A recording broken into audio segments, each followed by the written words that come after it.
ang katotohanan sa tunay na ugali ni Ivana Alaue sa set sa FPJ's Batang Quiapo. Totoo nga ba na masama ang ugali nito at pakitang tao lamang sa kanyang mga vlogs? Tara, samahan niyo kong alamin ang tunay na ugali ni Ivana.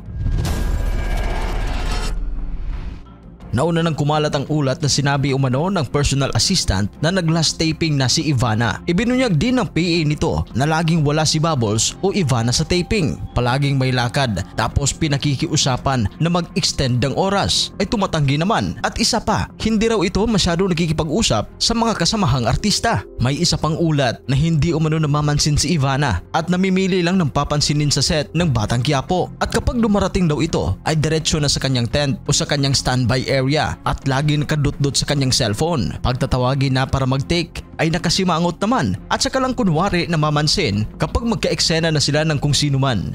Ang mas malala pa dito kay Ivana ay si Coco lang umano ang pinapansin at ang mahal-mahal ng ngiti. Sa madaling salita, diva ito sa set. Isa pa sa matinding revelasyon ay ayaw raw kasi nitong makatrabaho ang kapuso star na si Kim Domingo na gumanap bilang Madonna sa serye. Samantala, ipinagtanggol rin ng Star Magic ang kapamilya actress na si Ivana Alaue tungkol sa pag-alis nito sa action serye na FPJ's Batang Quiapo. Sa pamamagitan ng inilabas itong official statement nitong July 17, 2024. Nilinaw ng Star Magic ang dahilan ng pag-alis ng dalaga. Pinabulaanan din nilang kumakalat na chikang dahil raw sa attitude nito at kasamahang ayaw magkatrabaho kaya nagdesisyon itong mag-exit sa teleserye. Panimula ng Star Magic, nais ipaalam ng Star Magic na walang katotohanan ang mga bali-balitang lumalabas tungkol sa dahilan ng pag-alis ni Ivana sa FPJ's Batang Quiapo. Magmula nang naging parte si Ivana ng serye, mainit ang naging pagtanggap ng publiko sa karakter ni Ivana na si Bubbles. Bukod pa dito, mainit rin ang pagtanggap ng publiko sa tambalan nila. Kaya naman, nagtagal ang dalaga sa teleserye na lumagpas pa sa naunang napagkasunduan na 3 buwan. Dagdag pa ng Star Magic,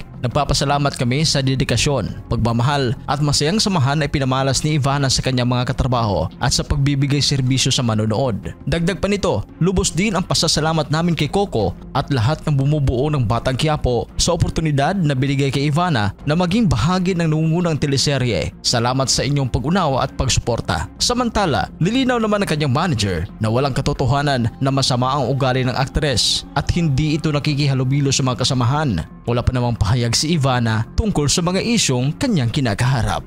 Ano sa tingin ninyo? Totoo kaya na diva si Ivana sa set? At pakitang tao lamang sa kanyang mga vlogs? Para sa inyong reaksyon, please comment down below. Sa mga hindi pa nakapag-subscribe, huwag kalimutan mag-subscribe sa Showbiz Caster. Maraming salamat po.